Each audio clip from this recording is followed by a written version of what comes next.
তো তার আগে আপনাকে কতগুলি নিয়ম পালন করতে হয়, সেই নিয়মগুলো শুনুন। প্রথমে আপনাকে অর্থাৎ যার দাঁতে পোকা ধরেছে সেই ব্যক্তিকে সকালবেলা সূর্য ওঠার আগে বাসি মুখে পূর্ব দিকে মুখ করে বসতে হবে। আর যিনি মন্ত্র পাঠ করে দাঁত থেকে পোকা বের করবেন তিনি পশ্চিম দিকে মুখ করে রোগীর সামনে বসবেন, অর্থাৎ উভয়ে এরকম পরস্পর মুখোমুখি বসবেন।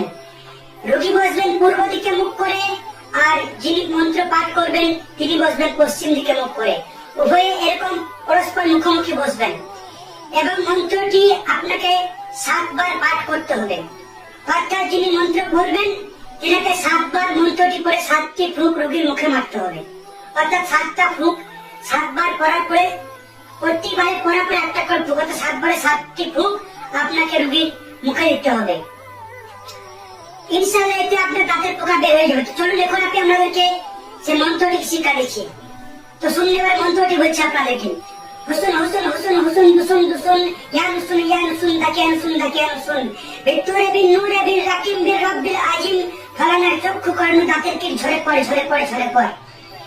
সুপ্রিয় দর্শক, এই ছিল দাঁত থেকে পোকা বের করা মন্ত্র। মন্ত্রটি প্রথমে আপনারা খুব ভালোভাবে মুখস্থ করবেন, অর্থাৎ কোন জায়গায় যেন কোন রকম ভুল টুট না হয়। অর্থাৎ আমি যেভাবে মন্ত্রটি উচ্চারণ করেছি আপনি ঠিক সেভাবে মন্ত্রটি পড়তে হবে। কোন জায়গায় এক চুল পরিমাণ যদি ভুল করে ফেলেন তো আপনার কোনো কাজ হবে না।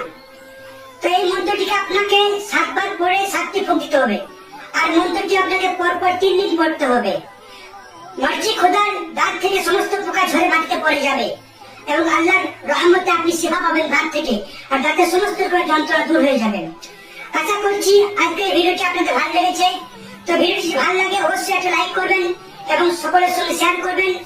তবেই তো ইউটিউব চ্যানেলটি যারা এখন পর্যন্ত সাবস্ক্রাইব করেননি তারা সাবস্ক্রাইব করুন এবং পাশে বেল আইকনটি ক্লিক করে রাখুন। আসসালামু আলাইকুম।